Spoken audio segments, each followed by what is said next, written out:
Good afternoon, everybody. Thank you all that have joined in right now. And I know some will be joining in as we begin. I would like to welcome you all today in our Pediatric Emergency Medicine Series, Lecture 6. We will have a very interesting topic from two of our specialists, Dr. Alexandra Monroe from Emory. She will introduce herself when she gets to present, and Dr. Winnie Mdundo from MNH Mloganzila, which will also introduce herself when she begins. And we're going to have a very interesting topic that's going to be talking about preparing your ED for children and initial pediatric assessment. So I'd like to welcome you once again. And if you will have any question during the presentation, just put it on the chat and we'll try our level best to answer and respond to all the questions. And also, just to make sure that you get your CPD points, because this is a CPD accredited symposium where it has 3 CPD points. Just make sure you write your name, MCT number, and area of work in the chat so that in the end, we'll make sure that you all get your CPD points. So without wasting time, I would like to welcome our two presenters that are going to take us through this interesting topic of today.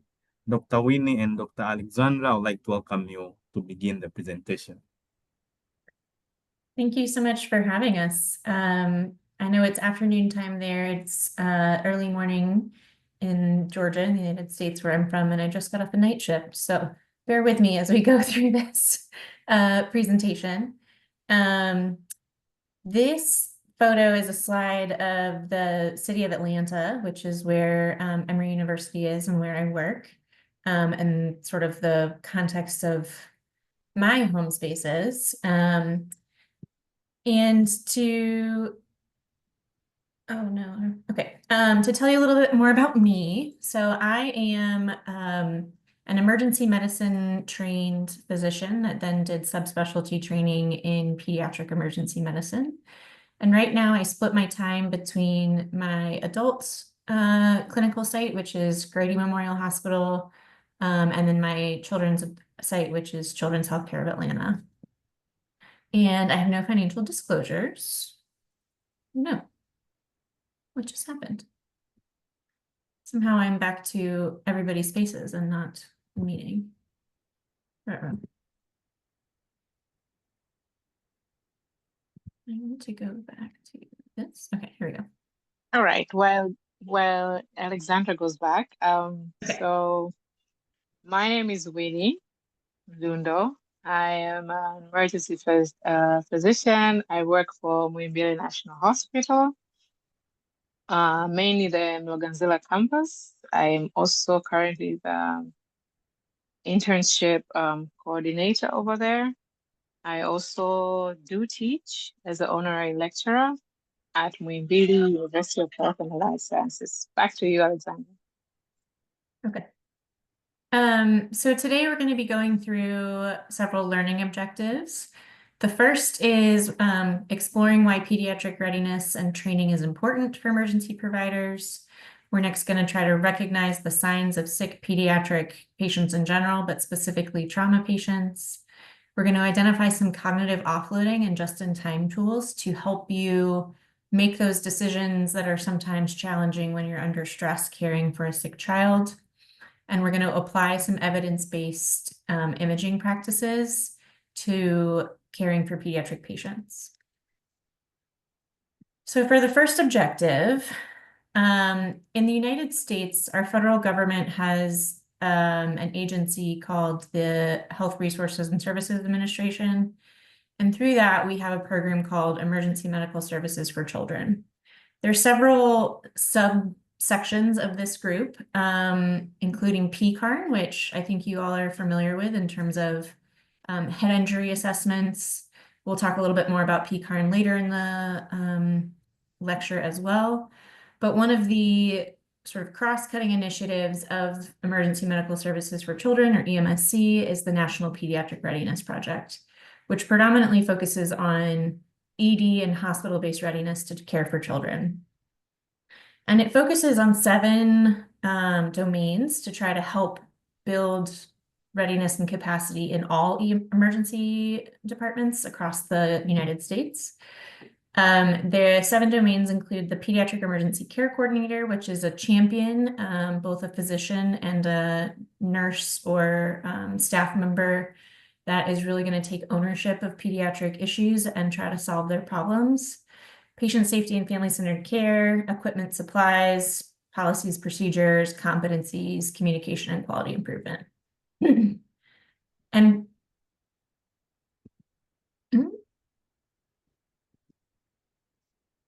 And why that's important for, like, why does the United States care about pediatric readiness?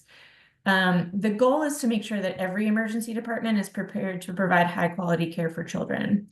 One of the statistics when they look at this nationally in the United States is that 80% of children actually get their initial care in hospitals that see less than 15 children per day.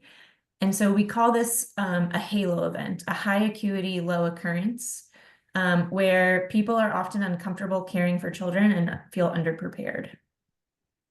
And that shows up in mortality numbers. So emergency departments that have really high pediatric readiness scores, high being good, that are in the top quartile, have a 4-fold decrease in mortality compared to those that are in the lowest quartile. And that improvement in mortality actually persists across even trauma centers and sort of these advanced centers that care for children as well. And it becomes more important in the US, especially as access to pediatric care is getting smaller and smaller. So on this map, we have areas in red where there is increased ability to, like, decrease access to inpatient pediatric beds.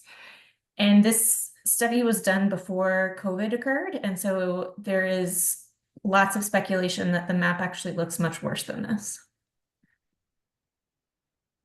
So now we're going to talk through, I'll let Dr. Winnie talk a little bit about pediatric readiness in Tanzania and what that looks like. Okay, thank you, Alexandra. So for us in Tanzania, it's a bit of a challenge because we already have poor baseline readiness, and we also have coverage gaps that lead to delay in care of most of the pediatric patients, and significant burden of the pediatric disease. But up to now, we have no trained pediatric emergency medicine physician, but we're in the process with experts from Emory. Thank you, Britt, to begin the course in the next few years. Then the final stages of the curriculum development. And so far, we also have a final year resident who is doing a dissertation on assessing pediatric preparedness and capacity in the referral and district hospitals in Dar es Salaam. Hopefully this study can give us a clear picture of how we are at Dar es Salaam, where we expect the things to be more prepared compared to the other places, simply because the biggest emergency department actually originates from here, that's been operating for over 10 years. Next slide, please. So when we speak about preparedness, we can see this is our assistant chief resident, actually. She was working in one of those district hospitals taking care of critically ill children. So in most of these hospitals, we have emergency units rather than an actual, like, fully functional facilities for it to be like a department, because of limited number of staffing and limited resources that they have currently. So we have dedicated pediatric wings in the national hospitals in both campuses, Muhimbili National Hospital and Muhimbili Upanga and Mloganzila.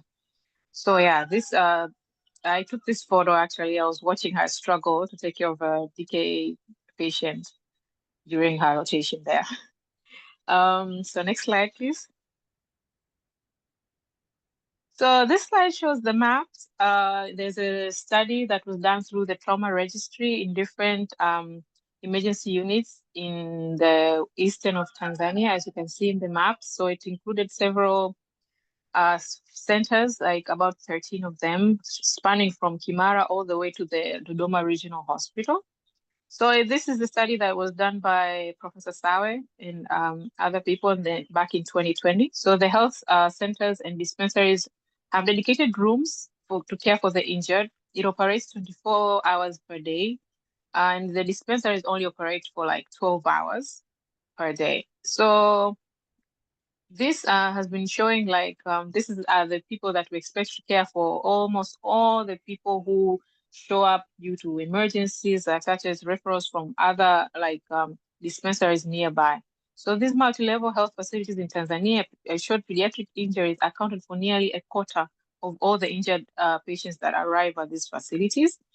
And the most commonest form of mechanism of injury in the pediatric population is usually a fall from a height, followed by road traffic crashes. And the commonest injuries were included like fractures of extremities and burn injuries. And the injuries were more common among the children who are 0 to 4 years. So 2% of these patients that arrived at the emergency units usually arrive by ambulance, which means the majority come in walk-ins and arrive in like private cars or something like that. And they have serious injuries that require hospitalization, by the way. So that shows us like we are still having a long way to go to reach full preparedness for these facilities. Next slide, please. So this is a slide that shows the burden of trauma in Tanzania. So it's like an analysis from a prospective trauma registry of the regional hospitals in Tanzania that was done back in 2020.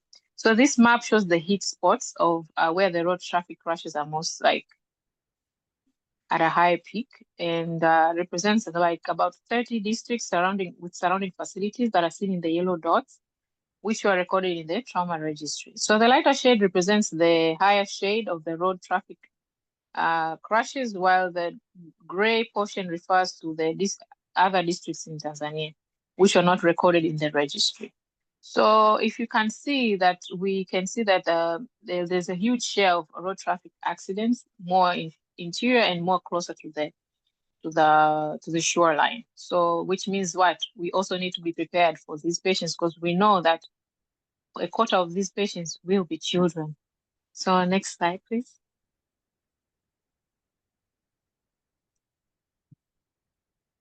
So I went and looked about different articles that could show us some of the realities that we face in Tanzania when it comes to pediatric preparedness.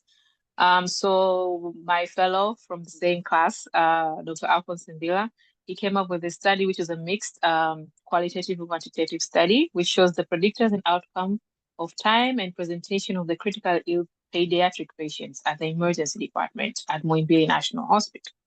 So this study is very interesting because the risk of in-hospital mortality among children who presented at the ED later than 48 hours of their acute illness was about 1.3 times higher than the children who present less than 48 hours, which tells us what? There's a gap somewhere, that these children, even if they are critically ill, there's always a delay somewhere, whether it's a delay at home or delay in another referral facility that makes the outcome not as good as those who come in earlier. So next slide, please. So this image shows the mechanism of injury from the trauma registry. We're back to that study. So it shows that it's mostly a fall, road traffic crashes, burn injuries, and all these penetrating traumas were the least common, together with suffocation and strangling. But it shows that we also have a burden of children who are experiencing trauma that we need to care for them. As how Elizabeth Keating in 2022 reported on the findings, and that the mortality rates of injured children with burn injuries was high, and interventions should also focus on the pediatric injury of the patients. And as patients who are pediatric, presenting with abnormal vital signs, altered mental status, and severe burns, these we have to pay more attention, which means what? We have to be prepared to care for such cases. Next slide, please. So this is another slide that is a mixed method that was there to show needs and assessment of pediatric emergency and critical care in Tanzania. So how the providers view what they experience on a daily basis. So this was also a qualitative and a quantitative study that was done. that actually made us think that we actually need to come up with this short pediatric emergency medicine curriculum for the healthcare providers in order to allow them to be able to save these patients. As you can see in the study, we have critical patients mostly coming in with infectious disease such as malaria, pneumonias, followed by trauma, as you can see, like fractures, and also other infections and other non-infectious. We also still face malnutrition up till today. There are areas where children actually still have malnutrition, either due to their chronic illness or disability, like those who are born with what are those cyanotic or cyanotic congenital heart disease, or those who get infection like TB. They also show up with malnutrition, which adds to the burden. And you can see that that the most important things is that they needed to have advanced life support skills, basic life support, and treatment procedures that they felt like they needed more training in them so that they can be able to intervene all these massive number of cases. Next slide, please. This is a slide that comes in, I believe it comes from the delay study by Alphonse Simbila. I think it's a very interesting slide because it shows you why do we say it's a delayed presentation to care. So what are these reasons? Like they either recognize too late the illness, or the lack of health literacy in their families, or their cultural beliefs. Some patients, parents prefer to start with the traditional healer before they can realize, okay, now I need to take the patient to the actual hospital. And sometimes it can add to the delay in the presentation. So sometimes it can also be the care that they received in the facility that they primarily went to. So it could be like lack of pediatric supportive equipment or medication or resuscitation or critical care knowledge among the healthcare providers, or there is no actual space for them to actually see these patients. So they just write a referral and tell them to just go without even resuscitating well before the child actually is taken to the nearby referral hospital. And also inadequate patient care following ED stabilization. So the ED might do so much, so well, but if where they're admitted is not, they are not conversant with how to care for the critically ill children, it also affects the outcome for the children. So if there's lack of observation or follow-up, lack of specific supplies for the children when it comes to critical care or simple procedures at the bedside, it may also contribute to the poor outcome and making the illness either prolonged or can lead to the death of the child. Next slide, please. So why MNH? So I went in and I was like, let me just check what is out there. So I found this study by Dr. Dogates Mali, who is also currently working at the pediatric ICU at the Winnie National Hospital. So he found that he wanted to go and look at the outcome of all these children that arrive in cardiac arrest, because our problem is delay and our children arrive very critical or even in their, they get cardiac arrest within the ED. So he wanted to check what happens to these children that we work so hard on them when we're at the ED. So it showed that the survival rate is about 5%. And the factors that were associated with survival of these children that actually survived is if their cardiac arrest occurred during the day. I'm assuming it's because there's more staff, there's more people to ask, and equipment are readily available, even from the storage places and stuff.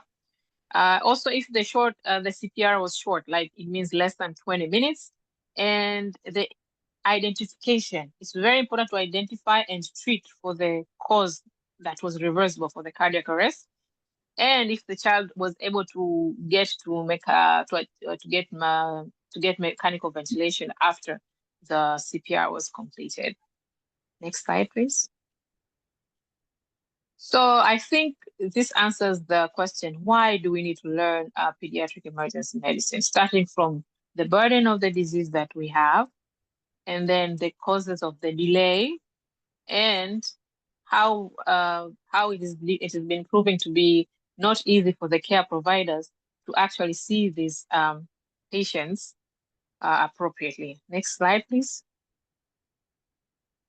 Okay, thank you so much for that. So now that we've talked a little bit about why we need to be ready for pediatric patients when they come to the emergency units in Tanzania, I want to equip you with a couple more skills to be able to recognize children when they are sick, and how to augment your physical exams. So kids can be really tricky when it comes to their exams. Their patient assessment is really hard to begin with. They have all different kinds of developmental stages. Managing children can be harder because we're having to use math. Everything is done by their weight in kilos. And so you can't just memorize flat numbers. You have to actually memorize formulas, which is hard to do when you're under stress and under duress. And then, at least in the United States, we have this tendency in the adult emergency departments to really lean on our pan scans, meaning a CT of the head, neck, chest, and abdomen, as a way to risk stratify patients. And in children, that's not the best option, largely due to radiation exposure, which we'll talk about those risks. So how do we balance that? I should say, anytime you see this like grinning cat, the Cheshire cat, that's how kids can be tricky. And then anytime you see Garfield cartoon, that's the treat. So how do you counterbalance those things?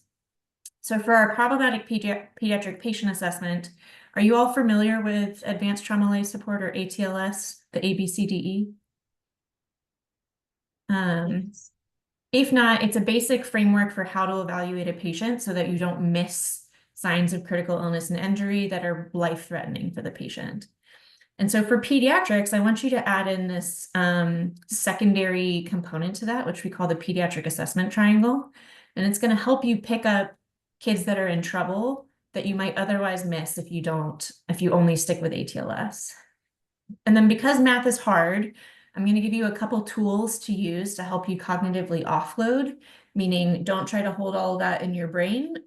Use either applications or other resources that are online to help you do the hard math without making mistakes. And then we'll talk a little bit about when to image patients and when to observe them.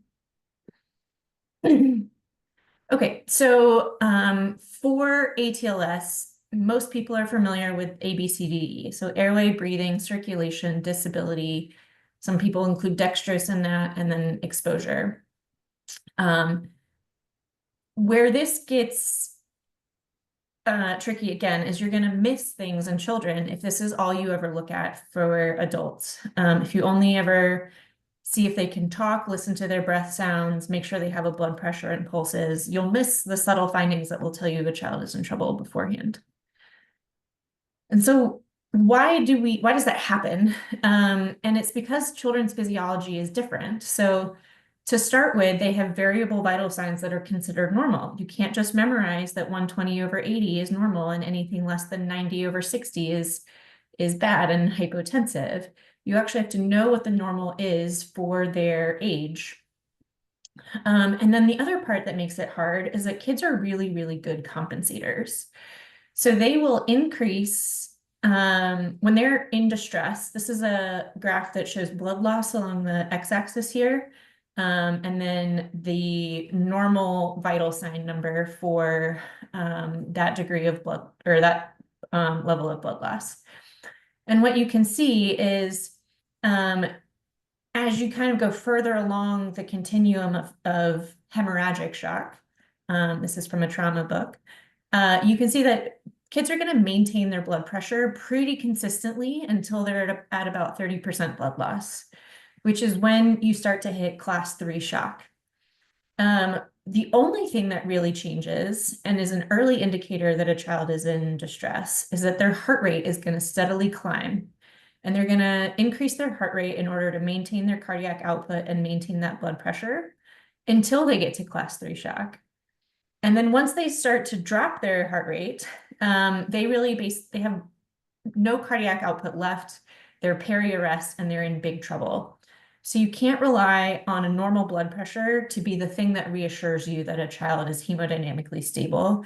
You really need to pay attention to their heart rate, and especially steadily increasing heart rates that you don't have an alternative explanation for. The other thing that makes kids really hard is that there's widely variable developmental stages. That happens both with things like bone development. So this is, I think about this picture a lot when I think about kids. We generally tend to say that they bend before they break, in part because their bones are not fully ossified and their joints aren't fully ossified. So you might have significant signs of, or significant injuries without actually having fractures that we would typically see in an adult patient. And every time I look at an x-ray of a 2-year-old hand, I'm always amazed that they can do anything because they're missing so many bones in the wrist. So yeah, they're going to bend before they break, but they also have wildly different mental statuses. So you can have pre-verbal children, you can have school-age children, you can have teens that are moody. All of that can make your assessment more challenging. So what can we do to help augment that? So if you take nothing else home from the end of this lecture, this is kind of the image that I want you to move forward with. And we call this the pediatric assessment triangle. It's another ABC, appearance, breathing, and circulation. And it's used to help evaluate children in addition to this sort of stoplight system. So we're going to go through all of these independently, and I'm going to point out the things that I really want you to pay attention to. For all of these, red is bad, green is normal. So for airway and breathing, I sort of lump both of those into the breathing category. Things that are signs that a child is in trouble are going to be things like wheezing, accessory muscle use or retractions. They're using their supraclavicular muscles. They have tracheal tugging. And then signs that a child is in deep trouble are central cyanosis. So not just on their like fingers and toes, but around their mouth. If they have absent or super labored breathing, if they have evidence of obstruction, so stridor, they're actively vomiting, they're excessively drooling, where you're worried that the airway is at acute compromise, those are things that I really want you to pay attention to. You actually have to look at the chest of the child in order to make these assessments. Oftentimes they are clothed and we don't take like the clothes and fabric off of them to look at their chest and really be able to appreciate how much they're working to breathe. And then when you're listening, again, I want you to focus on their breath sounds, as well as any stridor or grunting. And part of that is because they bend before they break, they have a lot of mediastinal mobility. So they can get tension pneumothoraces, especially with trauma, which ATLS describes as the most common immediately life-threatening injury in children. And so what does increased work of breathing look like? So when you first watch this video, listen to the noises that he's making. Every time he exhales, he's grunting. And that's him auto-peeping, trying to splint his airways open to get a better gas exchange. The second time, look at the muscles. Look at his subcostal retractions. Look at him head bob a little bit. Another good thing would be, if you could see it, to see that he has tracheal tugging. But you might imagine that if that child had clothes on, you could miss some of those subtle findings that you wouldn't otherwise appreciate. Moving on, we're going to talk about circulation. So what are the, like circulation is a hard thing to assess in children, so much so that ATLS actually says failure to recognize and treat shock in a child is a common pitfall of providers in the emergency department. And so what do we need to focus on? So we need to recognize that tachycardia might be the only physiologic abnormality and that their blood pressures might be normal despite being in trouble. And we need to carefully assess their perfusion. So do they have modeling of their skin? Are they perfusing their vital organs like their brain? And that's going to show up as changes in their mentation. And again, I want to bring you back to this graph just to kind of reinforce the fact that blood pressure is not a reliable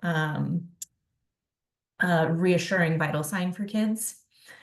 Some other points about circulation. So tourniquets are okay. The inner diameter of a tourniquet, a standard cat tourniquet that we use in the United States, is about 17 centimeters. That is the arm circumference of about a 4 to 6 month old, generally speaking. And it's about the leg circumference of a 2 to 3 month old. So if you really need to use a tourniquet, you can, to prevent massive hemorrhage. Again, I want you to focus on the heart rate and the cap refill. So this is one of those areas of perfusion that I want you to pay attention to. If you find that you are trying to get a pulse ox on a child and you put it on different fingers, different hands, you can't get a reading, it's most likely that that child is clamped down peripherally, so much so that the sensor can't actually get the reading because they're shunting all of that blood to their vital organs. And that's a sign that they're in shock without their blood pressure being low yet. I don't know if you use IOs very regularly, but the resuscitative line of choice in children is not things like central lines. It's actually an IO, an intraosseous access. And there's lots of different places that you can place these, but one of the most reliable is actually the distal femur.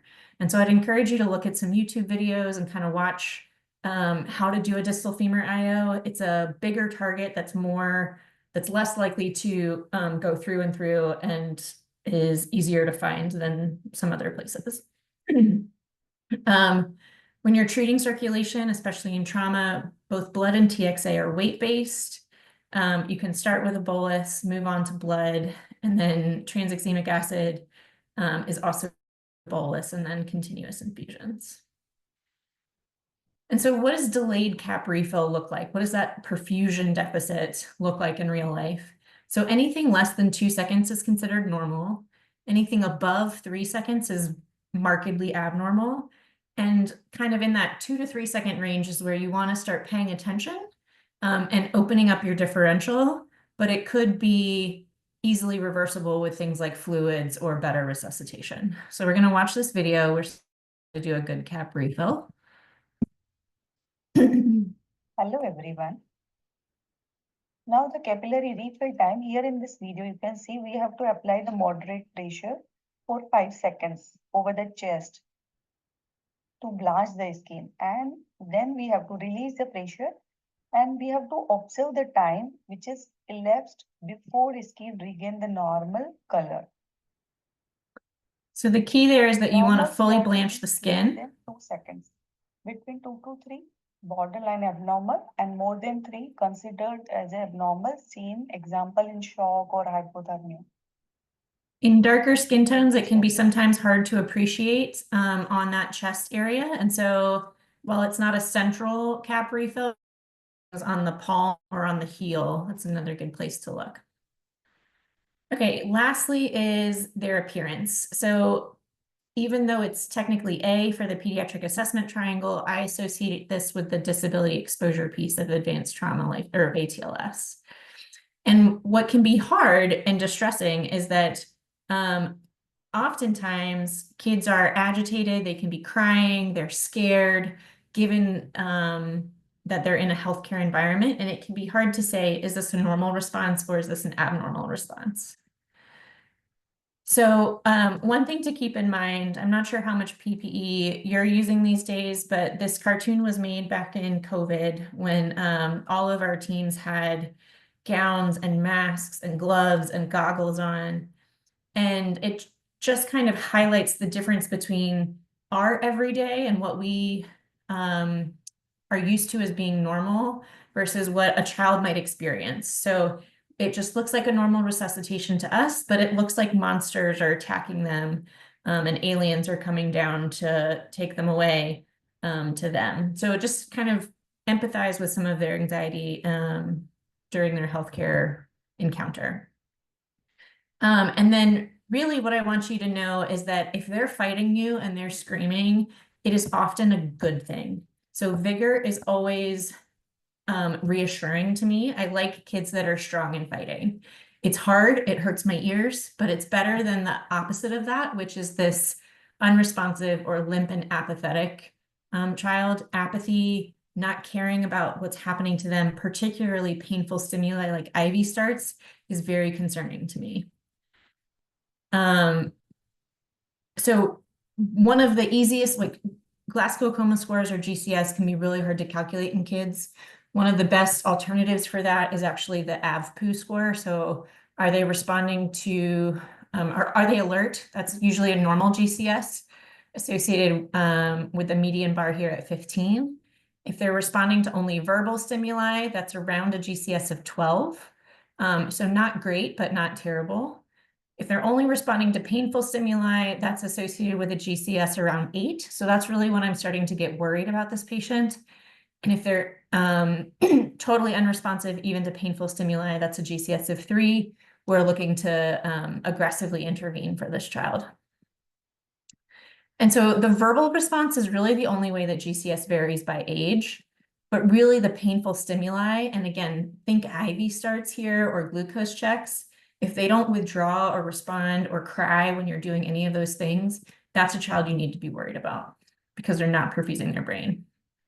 And so what does that look like? This is a baby that's acutely ill, and hopefully this video plays. Condition would be described as unconscious. This child. Oops. I wouldn't necessarily say that child is unconscious. He's got his eyes open, but he's really not responding to the irritative stimuli of snapping and tickling and other things. That's a kid that is struggling to just maintain his perfusion of his brain. Okay. So what can you do to kind of facilitate disability and exposure? I'm going to zoom through this because we're running low on time. So one is get the parent or family ahead of bed. They're one of your best resources to help calm the child down. Please get adequate pain medication if you have that available to you. We use these things called sweeties. It's little sugar water that we put on their pacifier, and it actually activates many of the dopamine response systems in the brain that can treat and help soothe pain. And then any kind of distraction, even simple things like a glove balloon, can be really helpful in making the child feel more comfortable. If all else fails, you can pull up videos like Mickey Mouse or Bluey or some of the popular cartoons that you might have in Tanzania to kind of help distract them. Kids are very, very interested in screens. And so when you put all that together, again, bring the family to the head of the bed. Remember that the AVPU scores, and that this is kind of your cutoff of when you should start to be really worried about children. And then the last thing I want to kind of reinforce here is exposure. So kids have much higher body surface area to body mass index, meaning they're going to dissipate heat much faster. For every single degree that a child's body temperature drops, the core body temperature drops, their oxygen carrying capacity in their blood drops by about 10%. So do your initial exams, look at their skin, look at their chests, make sure you're getting good perfusion and respiratory evaluations, but do not leave them fully exposed, as that can lead to hypothermia and further complications. And now I want to talk to you about like how to make this less scary for you and how to prevent some potential errors. So I call this cognitive offloading. In the ED where I did my fellowship, we had these badge buddies that had all these different kinds of formulas. It went on our ID badge, so it was with us all the time. But the problem is when it's itty-bitty like that, the text is maybe 0.4 font, and it's impossible to read when you're under stress. Plus, all of these are still formulas. So you still have to do the math in your head, and it's just a potential for error. What I'd encourage you to look into is some of these cognitive offloading tools. So the Broslow tape is a good one for weight estimation. It sounds like this is the most common tool used in Tanzania. And the proper way to use a Broslow tape is to take the red end, which usually has an arrow on it, and you want it to be flat in line with the top of the child's head. You want them to be totally flat, extend their leg, flex the foot, and then whatever color they fall into is going to help you determine sort of next steps in your math. There is medications and equipment sizes listed on the tape itself. But again, it's really hard to read when you're stressed and you're shaking and everybody's yelling to try to get the right thing. It can be really challenging to use this. So I don't actually recommend this tool as your cognitive offload. Just use it as your weight estimation. There are other tools like Hand Heavy that exist, but it sounds like this is less common in Tanzania. So once you have your Broslow color, at my adult hospital, we have this Broslow book that has some prefabricated sheets. But really, I want to show you this application that I don't currently have any stock, but I should definitely invest in them because I love them so much. So it's a app called Pedistat that you can put on your phone or tablet. It does cost a little bit of money, so I think it's about $5 US. But it's very comprehensive and it's very good at helping you cognitively offload. So you can enter the child's actual weight, their measured weight, their estimated age, or their Broslow color, and it will give you all these options. Within those options, it will give you things like airway intervention. What size laryngoscope blade do you need? What size, or how deep do you need to insert that tube? What are your ventilator settings afterwards? It will also give you medications like what continuous sedation drips do they need to be on afterwards. So it's just a really helpful tool, and all the math is done for you so that you're not trying to do complicated calculations when you're under stress. It also has all of the algorithms for pediatric advanced life support, like bradycardia with a pulse, tachycardia with a pulse, and tachycardia without a pulse. So this is just a really handy tool that I want you to be aware of. For other cognitive offloading tools that exist in the world, I'll let Dr. Winnie talk to you a little bit about what is available for y'all in Tanzania in your pediatric wings.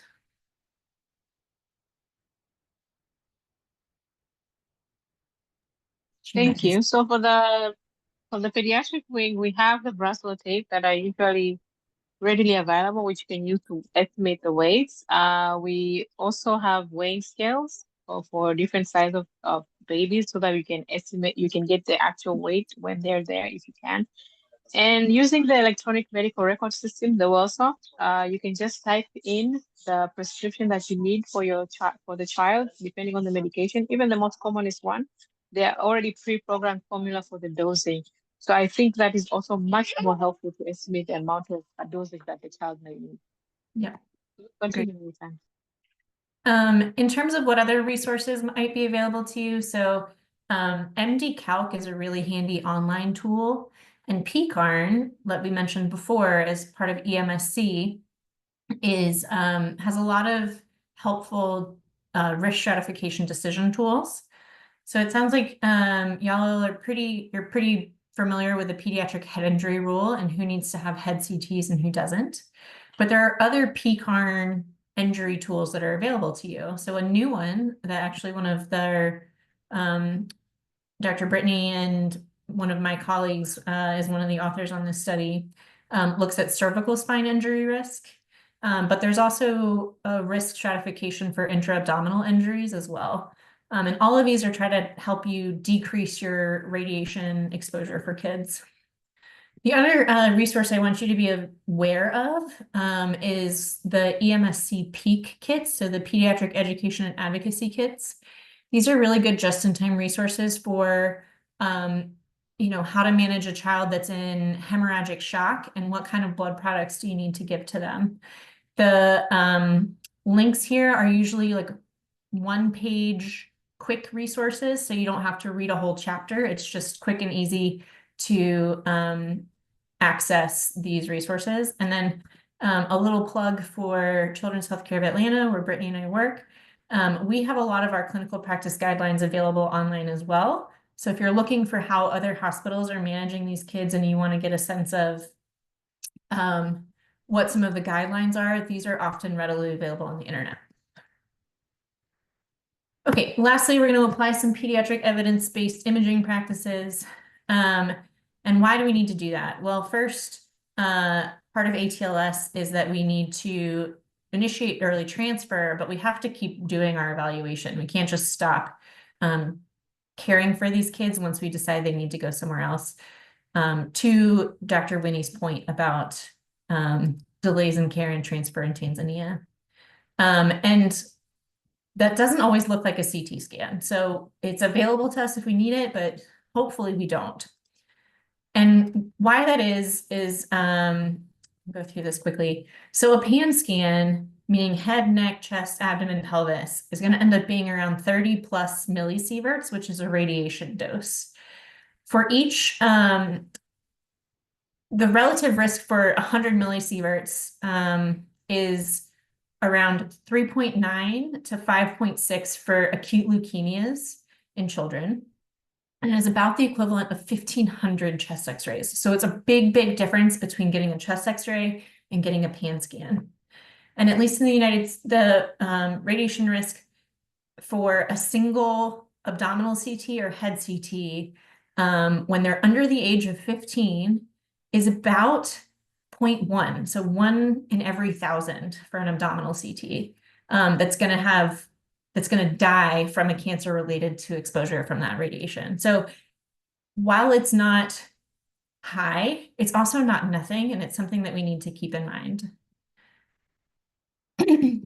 And so again, just to bring you back to how can you decide who needs a CT scan and who doesn't, there's a lot of resources online between MD-Calc and PCARN to these pediatric advocacy kits. They have a lot of things focused on trauma imaging and what needs to happen and what doesn't.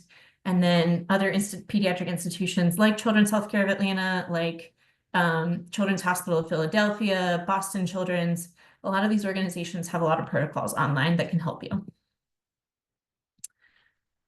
So to go through the pediatric C-spine or the PCARN C-spine injury rules, just because this is a new one to introduce. Basically, they had 9 emergency departments. They looked at 22,000 pediatric patients, about 11,000 derivation and 10,000 validation tests. And about 1.9% of those children had confirmed C-spine injuries. The sensitivity and the specificity of the PCARN rule were decent. So in these risk stratification tools, you want them to have high sensitivities. And the negative predictive value, which is what is most important to us in this case, is actually really, really high. So 99.9%. And what they estimate is that if they had applied this algorithm to all 22,000 patients, they would have decreased CT utilization from 17% to 6% without any increase in the number of x-rays. And so the big kind of decision points here are, does the child have a really low GCS, meaning their GCS is 3 to 8, or their ABQ score is U? Do they have abnormal breathing, circulation, or airway? So some other life-threatening systemic illness. Or are they having focal neurologic deficits? And some of the big ones that they focused on here were paresthesias, any kind of weakness or numbness. So even if the patient didn't have objective findings of neurologic injury, even if they had paresthesias, they still counted that. And those children got put into the consider CT category with a general risk of about 12%. If they're kind of in this intermediate area where they have neck pain or tenderness, or they have significant injury in other places, start with a plain x-ray to evaluate their risk of C-spine injury, because the prevalence there is about 2.8%. And if they have no risk factors, their risk of injury is about 0.2. So a kid that's moving their head around like this when they come in because they're pissed is probably clearing their C-spine clinically for you. And then lastly, if you really, really, really feel like you need to image a child, many of the CT scanners that are available and the programs that run them now actually do dose adjust for children based off of their age. So they're not necessarily getting adult doses of radiation. Again, it's still not nothing, but it's something you can feel a little bit better about. And then my other old mantra that I like to remember is that time is a medical test. So in pediatrics, we'll often admit these children or observe them for a certain amount of time to make sure that they're not going to clinically deteriorate, rather than put them through imaging that might harm them in the future by giving them a cancer that they die from. We're much more comfortable with saying, if you have made it 12 hours, even if you have maybe a splenic laceration from your road traffic accident, that if it's not causing you pain, you can still eat and drink, and you're not decompensating and your hemoglobin is stable, the likelihood that this is going to be clinically significant for you and require an operation is pretty low. And so when you put all that together, this TLDR stands for too long, didn't read. Basically, I want you to really adapt that pediatric assessment triangle into your primary survey. I want you to measure your children to get their weights, get them on the monitor, and then get an early IO access. Use your cognitive offloading tools, and then really try to focus on that patient family-centered care where you're calming the child down, you're using family members, you're using distraction techniques, and you're involving family preferences in their care moving forward. That's all I have. I think we have about 10 minutes left to answer any questions that you might have between Dr. Winnie and myself. And if you have any follow-up questions, feel free to email me. My email is right here. Great. Thank you, Dr. Alexandra and Dr. Winnie, for a very enlightening topic. And I'm sure all the participants who joined in have gained a lot of knowledge. So we still have 9 minutes before we end our session for today. So if you have any question, you can just put it in the chat. We'll read through and our presenters will be gladly to give a response. So as we are waiting for any questions from the participants, just to let you know, for those that have joined in for the first time, we always have this lecture series, our Pediatric Emergency Medicine lecture series, where we specifically talk about pediatrics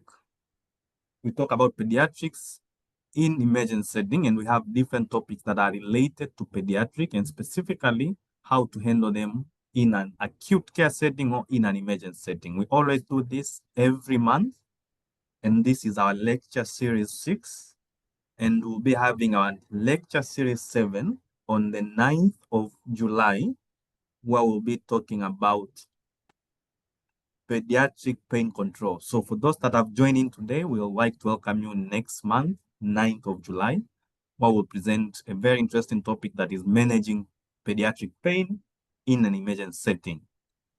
And all this will be updated and we'll keep on posting on our social media so that you don't miss. As we still have 8 minutes, if there's any question, you are all welcome.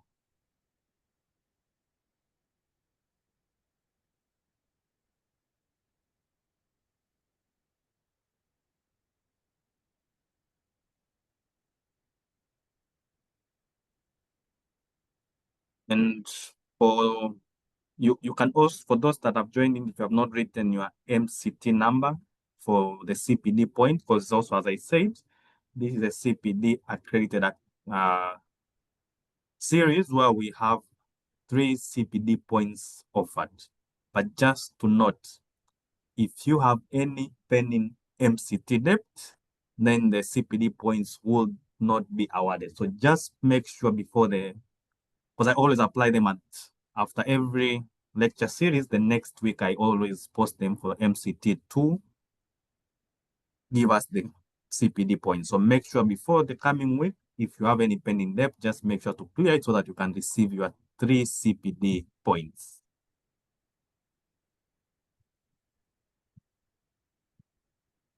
Well, while we wait for any questions, I just want to say thank you so much for having me today. And thank you to Dr. Winnie for her excellent lit reviews and research on her pediatric readiness articles in Tanzania. That's really interesting for me to learn. Thank you, Ms. Alexandra. It was a pleasure working with you on this presentation. You made it so easy for me. Thank you. I would also like to thank everybody who joined us for this presentation, and hopefully we can all meet up in the next one on pediatric pain management. But in case if you have any questions, feel free to just type it in the text and we can answer you before time runs out. Thank you.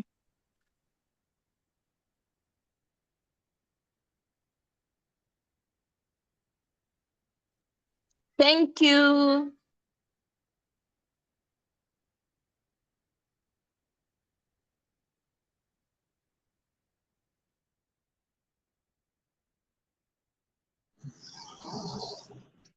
Thank you for the nice presentation.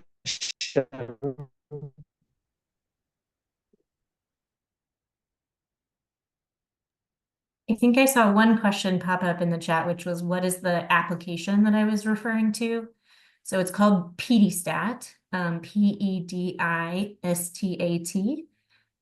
It has a associated application called EMStat, which has all things for adults as well, but that estimation based off of weight or age or Broslow color is in the PDStat one by itself.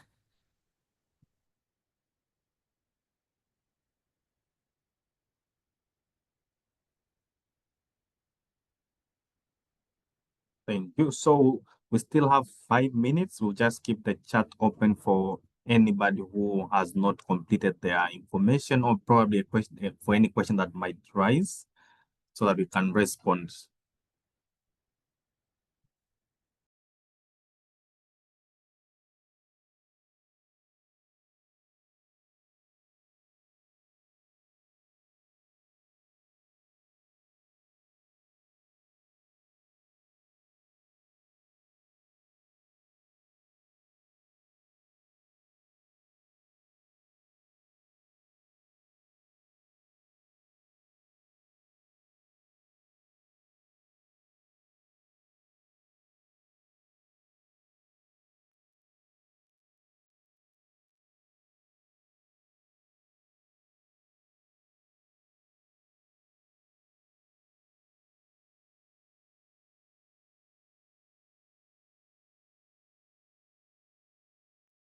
Okay, I think looks like nobody has a question and everything was well understood. But also feel free if you feel like you have any question, you can just send an email to Dr. Alexandra, as she has posted her email. Feel free to ask any question at any time. So I'd like again to say thank you to all the participants who have joined us, and I would like to welcome you in the next PEM lecture series 7 that's going to be next month on 9th of July. Having said so, I would like to wish you a good evening and a good morning to Dr. Alexandra and Brittany. Thank you so much. Good morning, guys. My cat keeps trying to say hello. My daughter was trying to, but now she fell asleep. See? Asleep.